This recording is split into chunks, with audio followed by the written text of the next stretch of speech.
आज 11 अगस्त का दिन मैंने इस वजह से ये चुना कि पाकिस्तान की हिस्ट्री में जैसे 14 अगस्त की अहमियत है, ऐसे 11 अगस्त की अहमियत है। और मैंने आज ही अपना एक आर्टिकल लिखा था, कल भी और आज भी, कल जंग में और आज डी न्यूज़ में, पाकिस्तान के फ़्लैग के बारे में कि पाकिस्तान का फ़्लैग कैसे बना और लियाकत अली ख़ान ने क्या कहा कायद-ए-आज़म मोहम्मद अली जिन्ना को, और कायद-ए-आज़म मोहम्मद अली जिन्ना ने क्या बात की 11 अगस्त को, और वो हिस्ट्री है। और मैं समझता हूँ कि नॉन मुस्लिम कम्युनिटी, जिसको पाकिस्तान में कुछ लोग माइनॉरिटीज़ कहते हैं, जिसको मैं तो माइनॉरिटीज़ भी नहीं कहता, नॉन मुस्लिम सिटीज़न, जैसे मैं पहले भी काफ़ी मरतबा ये क्लियरफाई कर चुका हूँ कि पाकिस्तान के फ़्लैग का ग्रीन कलर आल कम्युनिटीज़ को रिप्रेजेंट करता है और वाइट पीस को रिप्रेजेंट करता है। मगर कभी कभार कुछ लोग ऐसे बात करते हैं कि नहीं, वाइट कलर माइनॉरिटीज़ को रिप्रेजेंट करता है और ग्रीन कलर जो है वो मेजॉरिटी को रिप्रेजेंट करता है। ऐसे नहीं है। वाइट कलर पीस को रिप्रेजेंट करता है, क्योंकि जो पाकिस्तान बनने के टाइम पे जो थीम थी वो यही थीम थी कि मदीना रियासत के बाद पाकिस्तान एक ऐसी रियासत, मिसाली रियासत बनेगी जो इंसानियत के लिए एक मिसाल होगी। और इंसानियत हर मज़हब की खिदमत, हर मज़हब की रेस्पेक्ट वो सिखाती है। हर मुल्क के अंदर थोड़े बहुत ज़रूर इश्यूज़ होते हैं, मेजॉरिटीज़ के साथ, माइनॉरिटीज़ के साथ, मगर माइनॉरिटीज़ के इश्यूज़ जो है वो हाईलाइट ज़्यादा होते हैं। इस वजह से उसके ऊपर हाइप क्रिएट की जाती है कि ये माइनॉरिटीज़ के इश्यूज़ हैं। अभी भी रिसेंटली मैं 2-4 दिनों से या 15 दिनों से देख रहा हूँ कि कुछ ऐसे इश्यूज़ हैं जो आ रहे हैं कि माइनॉरिटीज़ के साथ ये इश्यूज़ हो रहे हैं। मुझे उसके ऊपर दुख भी है कि ये बार बार ये चीज़ें क्यों हो रही हैं, मगर जब इन्फ्लेशन, जब लॉ एंड ऑर्डर की सिचुएशन ख़राब होती है तो ऐसे इश्यूज़ आते हैं। और किडनैपिंग हो, फॉर रैंसम हो या कन्वर्जन के केसेस हो, ये इश्यूज़ पाकिस्तान में पहले भी आते हैं और दूसरे मुल्कों में भी ये इश्यूज़ आते हैं। मगर इन सब इश्यूज़ का हल जो है दो तरीके से होता है। एक होता है एडमिनिस्ट्रेटिवली, दूसरा होता है लीगली। एडमिनिस्ट्रेटिवली मैं खुद हर गवर्नमेंट का हिस्सा हूँ। अभी भी मैं टूरिज़म को देख रहा हूँ, और पाकिस्तान हिंदू काउंसिल एक ऐसी ऑर्गेनाइजेशन है जो हिंदू कम्युनिटी के लिए मैंने 2005 में बनाई थी, मगर पाकिस्तान हिंदू काउंसिल जो है वो अब हिंदू कम्युनिटी के लिए नहीं मगर आल कम्युनिटी की खिदमत करती है। और आज मुझे खुशी है कि हमारी पटेल साहिबा और क्रिश्चियन कम्युनिटी के लोग जो है वो भी यहाँ पे मौजूद हैं। और मैंने सुप्रीम कोर्ट के टाइम पे 19 जून 2014 की जो जजमेंट थी वो भी मेरे आर्ग्यूमेंट्स के ऊपर आई थी। उस वक्त भी मैंने सुप्रीम कोर्ट में आल कम्युनिटीज़ को रिप्रेजेंट किया था। तो मैं बात ये करना चाहता हूँ, तो एडमिनिस्ट्रेटिवली मैंने काफ़ी इश्यूज़ को देखा है, चाहे वो प्रॉपर्टीज़ के इश्यूज़ हो, चाहे वो फोर्स्ड कन्वर्जन के इश्यूज़ हो, चाहे वो लॉ एंड ऑर्डर के इश्यूज़ हो। हर इश्यूज़ के रिड्रेसल के लिए मैंने एडमिनिस्ट्रेटिवली बहुत कोशिश की है कि उसको मैं हल करूँ। लीगली भी सुप्रीम कोर्ट लेवल के ऊपर मैं खुद जाता हूँ सुप्रीम कोर्ट में, हर मरतबा हर केस में पहुँचता हूँ और उन मसलों को हल करने की कोशिश करता हूँ। मगर प्रोविंसेस के अंदर बहुत ज़्यादा इस चीज़ की अशद ज़रूरत थी। और मैं जस्टिस खिलजी आरिफ साहब से और नासिर असलम जाहिद साहब से मेरी बहुत पुरानी वाबस्तगी है, क्योंकि मैं जब भी सुप्रीम कोर्ट जाता था और अच्छे तरीके से वो मुझसे प्यार भी करते थे, और उनका मुझे मैसेज मिला कि हम जो है वो इस हवाले से आपके साथ काम करें। और जब मेरी उनसे मुलाकात हुई तो मुलाकात के अंदर मैं बहुत ज़्यादा सेटिस्फाई हुआ कि हमें एक ऐसा नेटवर्क मिलता है जिस नेटवर्क के ज़रिए हम डोर के ऊपर हम वो खिदमत कर सकें। मतलब आप अगर कोई सखर में किसी की मेरे पास कंप्लेन पाकिस्तान हिंदू काउंसिल की ऑफ़िस में आए तो उसी कंप्लेन को हम सखर की लोकल जो अदालत है वहाँ पे हम उसको हेल्प कर सकें, हमारी लीगल टीम वहाँ पे जा सके और वो नेटवर्क जो है लीगल एड सोसाइटी का मिला। और लीगल एड सोसाइटी से जो है 1 साल पहले मैं सीएम हाउस में और लॉ मिनिस्टर के पास था और इनका एक प्रपोज़ल आया, तो मैंने अच्छी तारीफ़ें सुनी कि इन्होंने नेटवर्क जो है वो काफ़ी बेहतर बनाया है। और मैं हमेशा ये समझता हूँ जब उसके हेड या जो जो बनाने वाले हैं वो इतने खुद नेक हो कि जब उनकी ड्यूरिंग उसका जुडिशरी जो जॉब था वो इतना एक नहायत ही क्लीन था और उनका फिर भी वो जज्बा था कि भाई मैं जो है वो रिटायरमेंट के बाद भी जो है इस किस्म की ह्यूमन राइट्स एक्टिविटी में शामिल रहूं। और उन्होंने बेलूस पहले भी खिदमत की, अभी भी। तो हम आज 11 अगस्त के दिन ये एक आज MOU साइन करने जा रहे हैं लीगल एड सोसाइटी के साथ, जिनकी CEO हया है। और मुझे खुशी है कि अब इसके ज़रिए जैसे पाकिस्तान हिंदू काउंसिल कोई फ्लड आए तो वहाँ पे रिलीफ एक्टिविटी में बहुत एक्टिविटी होती है, कोई डिसेबल हो, कोई हेल्थ के हवाले से किसी का इशू हो, कोई एजुकेशन के हवाले से किसी का इशू हो, हर time Pakistan Hindu Council active नज़र आती है। मगर आज लीगली भी पाकिस्तान हिंदू काउंसिल खुद देखती थी, मगर अब बहुत अच्छा हो गया कि अब एक लीगल सिस्टम ग्रासरूट लेवल पे जो है वो हम लोगों की माइनॉरिटी सारी कम्युनिटी की, आज सारी कम्युनिटी यहाँ पे मौजूद है और कि वो हम उसके लिए जो है वो हेल्प कर सकें। मैंने आज माइनॉरिटीज़ के काफ़ी लोग बैठे हैं, मेरा आज बहुत ज़्यादा एक ख्वाहिश थी कि मैं माइनॉरिटी कमीशन का बिल भी आपको तोहफ़ा दूं। और मगर माइनॉरिटी कमीशन का जो बिल था वो मैंने गवर्नमेंट के साथ कंसेंसस के साथ मेरा बिल मिला के और मैंने एक बिल ड्राफ्ट कर लिया था और वो बिल लास्ट फ्राइडे को असेंबली के अंदर पेश करके और पास भी करा दिया था। मगर उसके ऊपर हमारे 2-3 अक़लियती लोगों ने जो है 2-3 पॉइंट्स के ऊपर ऑब्जेक्शन डाल के और उसमें थोड़ी सी रुकावटें डाली। यही मसला है जिसकी वजह से ये इश्यूज़ आते हैं। फिर उन्होंने कुछ अमेंडमेंट करके उन्होंने बिल पास कराया, तो उसके बाद वो सेनेट में फिर गवर्नमेंट नहीं मानी कि वो बिल पास हो, तो वो बिल जो है वो आगे सेनेट में रुक गया। मेरी कोशिश थी कि आज मैं ये आपको तोहफ़ा दूं माइनॉरिटी कमीशन के बिल का, क्योंकि उस कमीशन को भी मैंने बहुत ज़्यादा पावरफुल बनाया था। उस कमीशन के अंदर भी जो भी मैंने चीज़ें नोट कराई थी वो बहुत ज़्यादा पावरफुल थी।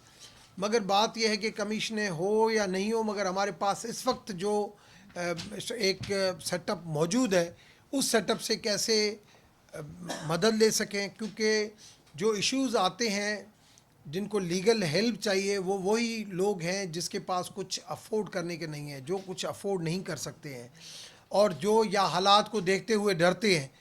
तो आज मैं ये एग्रीमेंट के साथ ये एग्रीमेंट भी साइन करने जा रहे हैं हम, और जनरल सेक्रेटरी हमारे जो परशोत्तम रामानी साहब और लीगल एड सोसाइटी की जो CEO है ये आपस में एग्रीमेंट साइन करेंगे।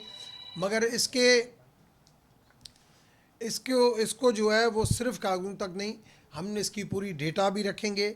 जो भी कंप्लेंट्स आपकी मीडिया की तरफ से मैं ये कहूँगा कि जो भी जिन की कंप्लेंट्स हो वो आपके पास जो है टोल फ्री नंबर वहाँ पे जो है लीगल एड सोसाइटी का भी मौजूद है, पाकिस्तान हिंदू काउंसिल का भी वेबसाइट के ऊपर मौजूद है। कहीं पे भी आपकी कंप्लेन आए कि मेरे साथ ये ज़्यादती है और ये मेरा इशू है, जिस सिटी में होगा उस सिटी के अंदर उसका वकील जो है वो खुद उसके डिटेल उसकी एरिया की और टेलीफोन नंबर ज़रूर हमारे पास हो। और ये सारी कम्युनिटीज़ के लिए है, क्योंकि ये सिर्फ हिंदू कम्युनिटी नहीं, क्योंकि मैं पूरी माइनॉरिटी को रिप्रेजेंट करता हूँ पूरे पाकिस्तान में। कहीं पे भी कोई इशू आए भाई मेरे साथ ये ज़्यादती होती है, सिर्फ ये नहीं, आप और मैं यही चाहता हूँ कि पाकिस्तान धरती हमारी माँ है, जो भी इश्यूज़ हो आप हमें बताएं, हम आपके मसले इशू करें। और ज़्यादातर जो कुछ कम्युनिटीज़ हैं जो इंटरनेशनली जाके मुख्तलिफ NGOs के थ्रू हाईलाइट करती हैं बाहर चीज़ें, ये नहीं करें। हर मुल्क के अंदर थोड़े बहुत इश्यूज़ आते हैं, तो मेरी यही आपसे गुजारिश है कि इसको हम ज़्यादा से ज़्यादा जो है इसका हम स्ट्रक्चर फैलाएं और लोगों की जो है इस हवाले से मदद जो है वो कर सकें। Thank you.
जुडिशरी, इस्टेब्लिशमेंट और पार्लियामेंट, तीनों एक ऐसे इदारे हैं, हर तीनों इदारों की अपनी एक अहमियत है। और मैं तो इवन ये कहता हूँ कि जब भी कोई लेजिस्लेशन हो, जब लेजिस्लेशन के दौरान आप स्टेक होल्डर्स को साथ में बैठ के जब कोई लेजिस्लेशन करेंगे तो वो ज़्यादा इख्तियार पार्लियामेंट का है। मगर आप रूल्स ऑफ बिजनेस में या उसके इख्तियारात में अगर वहाँ पे एक तो सुप्रीम कोर्ट की भी यहाँ पे है कि सुप्रीम कोर्ट को बार बार कहा गया कि फुल कोर्ट के अंदर इसके ऊपर करें जस्टिस कोसा साहब के टाइम पे, मगर वो चीज़ें आगे नहीं बढ़ी। तो सुप्रीम कोर्ट को करना चाहिए था, मगर फिर भी हमारे लिए हम वहाँ पे खड़े होते हैं तो कहते हैं माय लॉर्ड। तो कम से कम एक आला अदलिया थी और हमें बैठ के उनके साथ अगर ये करते तो आज ये नौबत नहीं आती। पाकिस्तान के जो हालात हैं उसमें मैं हमेशा ये कहता हूँ कि हमें अब कंट्रोवर्शियल चीज़ों में नहीं जाना चाहिए, हमें अपनी एनर्जी पॉजिटिव चीज़ों के ऊपर लगानी चाहिए। दुनिया पूरी हमें देख रही है कि बड़े इदारे अपने आपस में अगर टकराव करते हैं तो सफ़र जो है पाकिस्तान करता है और पाकिस्तान की आवाम करती है। तो ये हमें बिल्कुल इस चीज़ के ऊपर, मैं परसों मेरे पास फाइनेंस कमेटी में 2 दिन पहले रियल इस्टेट वाले आए थे, तो रियल इस्टेट वालों को मैंने कहा कि आप रियलिस्टिक बने कि एक प्रॉपर्टी जो है 10 करोड़ रुपए की 2 करोड़ रुपए में लिखी जाती है तो हमें उसके ऊपर भी सोचना चाहिए। मगर साथ में मैंने डार साहब को भी कहा, मैंने डार साहब बात यह है कि अगर यही चीज़ आप उनको बिठा के रियल इस्टेट को कहेंगे भाई हमारे पास ये इशू है, ये रेवेन्यू है, आपका टैक्स हम कम कर देते हैं मगर आपकी वैल्यू हम बढ़ा देते हैं, क्योंकि हम खुद ही करप्शन को रास्ते देते हैं। हमारा भले रेवेन्यू वही कलेक्ट हो मगर कम से तो नहीं लगे कि भाई जो प्रॉपर्टी के अंदर लोग ब्लैक में नहीं छुपाते हैं, भाई वो हमें हर चीज़ के ऊपर राइट ट्रैक के ऊपर जाना पड़ेगा। तो यही चीज़ अगर दोनों के ऊपर कल इख्तलाफ था तो अगर बैठ के एक स्टेक होल्डर के साथ डिस्कस करके की जाती तो वो ज़्यादा बेटर होता। तो मियां साहब के दरवाजे समझते हैं कि बंद हो गए इस फैसले के बाद, आने की जो वापसी की जो उम्मीद थी जो 5 साल बाद नायब ख़त्म हुई? अब वो तो अब फ़िलहाल तो यही है, फ़िलहाल तो यही है कि जो आज जो डिसीशन आया है, अब आगे जो है वो इस चीज़ को कोई अपील में, मगर अपील का टाइम जो है वो भी शार्ट है और अभी अभी जो है वो चीफ जस्टिस साहब के पास जाएगी तो भी नहीं है उसका मकसद। तो मैं नहीं समझता कि उसका क्या होगा क्या नहीं होगा।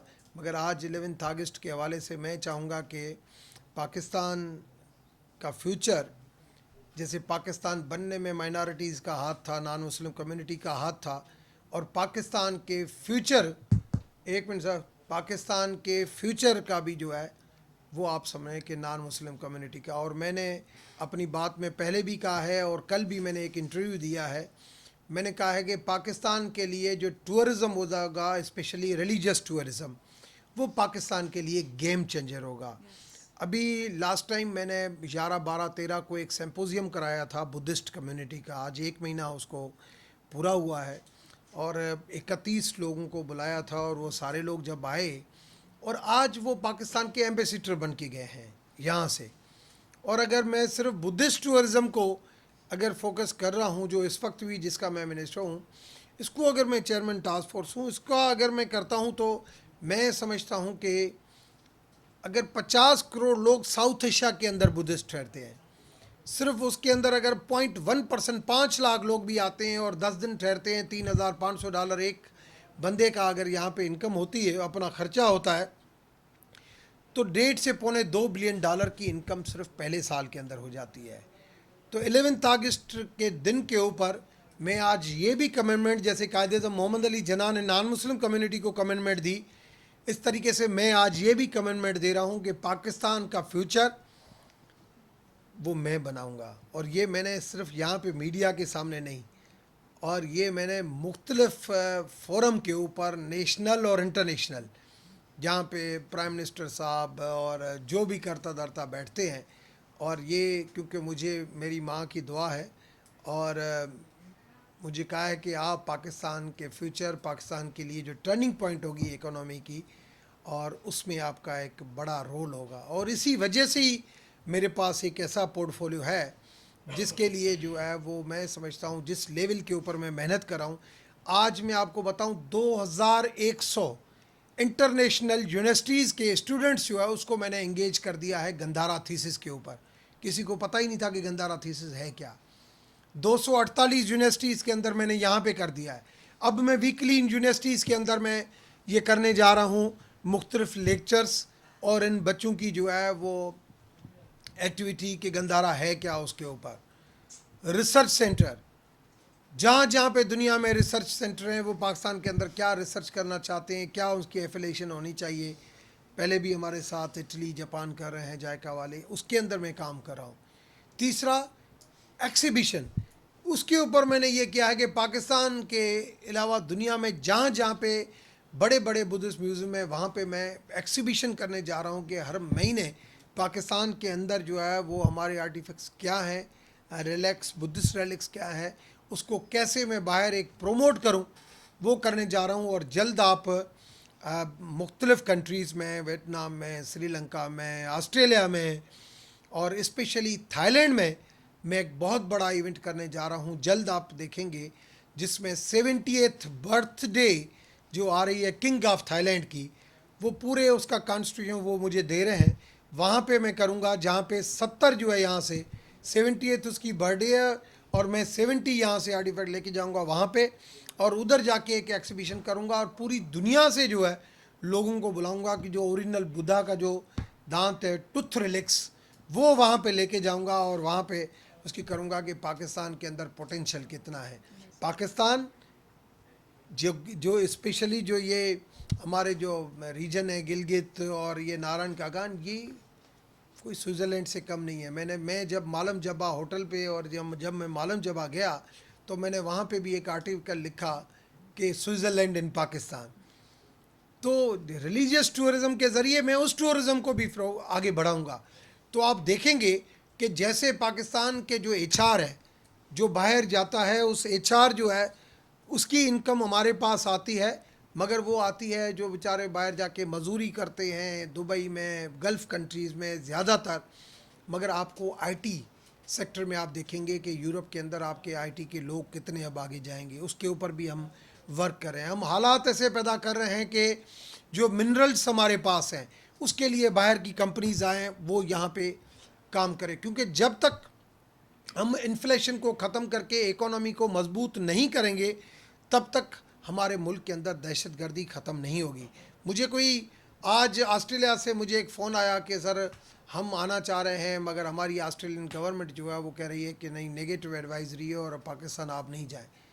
मैंने उनको कहा कि पाकिस्तान सेफ़ कंट्री है, सेफ़ कंट्री है, मगर बातें मानने से नहीं। उसके लिए जब ऐसी कॉन्फ्रेंस होगी, ऐसे लोग आएंगे तो आप देखेंगे कि आपको बहुत बड़ी यहाँ पे चेंज नज़र आएगी। और चेंज जो है अगर मालिक ने ज़िंदगी दी तो आप देखेंगे कि ये डॉक्टर रमेश यहाँ पे, और being a non member from the non Muslim community, वो पाकिस्तान के अंदर आपका एक फ़ख्र, अपनी कम्युनिटी का कम से कम एक फ़ख्र जो है वो आपको होगा कि एक ऐसा बंदा है जिसने अपनी जान को भी नहीं देखा, अपनी सिक्योरिटी को भी नहीं देखा और उसने पाकिस्तान के लिए बहुत कुछ किया। तो आप थोड़ा वक्त का इंतज़ार करें। मगर उसके लिए आज जब मैं MOU अभी मैं बात कर रहा था, जैसे अभी मैंने 3 महीने की, हर 3 महीने के ऊपर मैं तो वैसे भी रोज़ाना रात को सोचता हूँ क्या खोया क्या पाया। तो आप शुक्रिया। मेरा नाम बैरिस्टर हया ईमान जाहिद है, पेशे से एक वकील हूँ, लेकिन जिस काम में मैं पिछले 15 साल से मुब्तला हूँ वो बड़ा बुनियादी तौर पे बड़ा सिंपल काम है कि आम आवाम, गरीब से गरीब तबका जो इस मुल्क का है उस तक मुफ्त कानूनी रसाई, कानूनी इमदाद फराहम की जाए।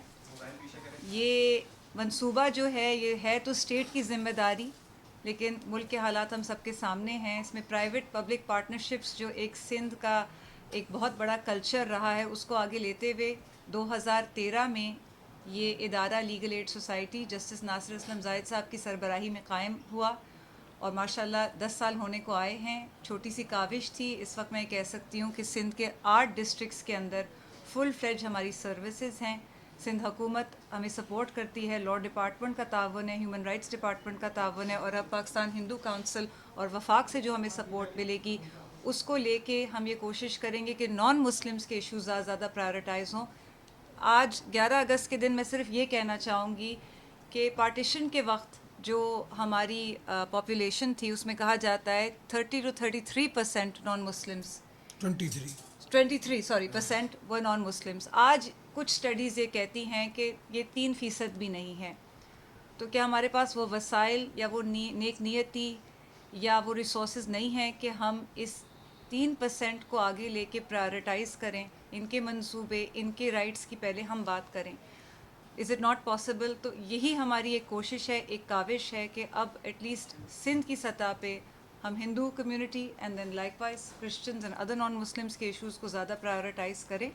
और मैं बताना चाहूँगी कि सांगड़ से लेके दादू, शहीद बेनज़ीराबाद, खैरपुर, हैदराबाद, उसके तमाम जो डिस्ट्रिक्ट्स हैं, टंडो मोहम्मद अलायार, टंडो अलायार, उमरकोट, हैदराबाद का पूरा रीजन, ये सारे हम कवर कर रहे हैं। और हम हर किस्म की कानूनी आगाही, कानूनी इमदाद फराहम कर रहे हैं, फ्री ऑफ कॉस्ट कर रहे हैं। 40-50 वकीलों का हमारा एक प्रोबोनो ग्रुप है जो काम कर रहा है। और सिंध हुकूमत के साथ हम पिछले 5 साल से एक फ्री लीगल एडवाइजरी हेल्पलाइन चला रहे हैं। उस हेल्पलाइन का नंबर है 0800700806, जहाँ से पाकिस्तान भर से कोई भी कॉल कर सकता है। कोई भी आपका मसला हो, आप भी ट्राई करें, कोई भी कॉल करें और देखें। और मुफ्त कानूनी इमदाद का जो मामला है वो डोर टू डोर, जैसे रमेश साहब ने कहा, करने की हमारी काविश है। और हम बहुत शुक्रगुजार हैं कि हम इस काबिल समझा गया। ये इतने सेंसिटिव मैटर्स होते हैं, हमारे पास ऑलरेडी केसेस आ गए हैं, 4 केसेस आ गए हैं, एंड इंशाल्लाह ये फिर ज़्यादा तादाद में हम करेंगे। थैंक यू सो मच, बहुत शुक्रिया।